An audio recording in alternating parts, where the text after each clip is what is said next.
జూబ్లీహిల్స్ ఉప ఎన్నికల ప్రచారంలో భాగంగా రాష్ట్ర ప్రజల్ని కాంగ్రెస్ పార్టీ ఏ రకంగా మోసం చేసిందో ఇంటింటికి బాకీ కార్డును అందించడం జరుగుతోంది. జూబ్లీహిల్స్ ఎన్నికల్లో కాంగ్రెస్ ఓడితేనే ప్రజలకు గ్యారంటీలు అందుతాయి.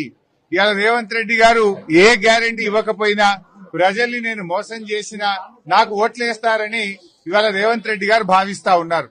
ఇవాళ జూబ్లీహిల్స్ లో కాంగ్రెస్ ఓడితే రేవంత్ రెడ్డి కుర్చీ ఏం పడిపోదు, కాంగ్రెస్ ప్రభుత్వం ఏం పడిపోదు. కానీ రాష్ట్ర ప్రజలకు మేలైతది, జూబ్లీహిల్స్ ప్రజలకు మేలైతది.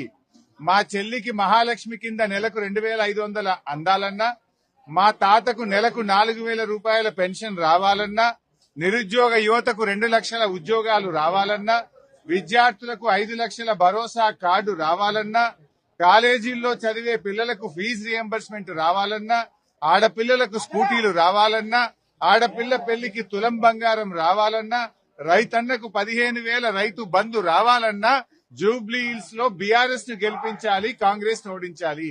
జూబ్లీహిల్స్ లో బీఆర్ఎస్ గెలిస్తేనే రేవంత్ రెడ్డి ప్రభుత్వానికి షాక్ తగులుతుంది.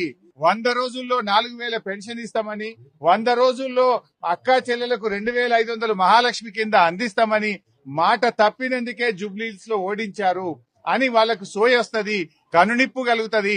అప్పుడైనా రాష్ట్ర ప్రజలకు, జూబ్లీహిల్స్ ప్రజలకు ఈ 4,000 పెన్షన్ వస్తుంది, మహాలక్ష్మి పథకం వస్తుంది, కాంగ్రెస్ పార్టీ గ్యారంటీ కార్డు అమలవుతుంది.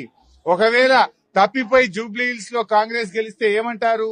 రేపు మేము అన్ని పథకాలు ఇవ్వకపోయినా ప్రజలు మమ్మల్నే గెలిపించారు, ఇంకా మహాలక్ష్మి ఇవ్వాల్సిన అవసరం లేదు రేవంత్ రెడ్డి అనడా? అంటే మోసం చేసిన కాంగ్రెస్ కు మీ ఓటుతో గుణపాఠం చెప్పండి. నేను జూబ్లీహిల్స్ నియోజకవర్గ ప్రజల్ని కోరుతా ఉన్నా. ముఖ్యంగా కాంగ్రెస్ డబ్బుల్ని నమ్ముకున్నది, అధికార దుర్వినియోగాన్ని నమ్ముకున్నది, పోలీసులను నమ్ముకున్నది. జూబ్లీహిల్స్ మా యువతకు, మహిళలకు మేము ఒక్కటే చెప్తున్నాం, మనస్సాక్షిగా ఓటేయండి. డబ్బులకో మద్యం సీసాలకో మనం అమ్ముడు పోవద్దు. రేవంత్ రెడ్డి డబ్బులను, మద్యం సీసాలను మీ ఎడమకాలతో తన్ని మీరు బీఆర్ఎస్ పార్టీకి ఓటేసి మాగంటి గోపీనాథ్ సేవలను గుర్తించి, గోపీనాథ్ గారు ఏ రకంగా అయితే మీకు సేవలు అందించారో మా అభ్యర్థి సునీత గారు కూడా, ఆమె పేదల మనిషి, ప్రజల మనిషి, ఒక సగటు మహిళగా మహిళల కష్ట సుఖాలు తెలిసిన మనిషి. సునీత గారు ఎప్పటికప్పుడు మీ బస్తీల్లో తిరుగుతూ సగటు మహిళగా ఈ మహిళల కష్టాలను, జూబ్లీహిల్స్ అభివృద్ధికి, జూబ్లీహిల్స్ ప్రజల కష్ట సుఖాల్లో తాను పాలు పంచుకుంటది. గోపి గారి అడుగు జాడల్లో నడుస్తుంది. గోపి గారికి నిజమైన నివాళి అర్పించడం అంటే మాగంటి సునీత గారిని గెలిపించడమే.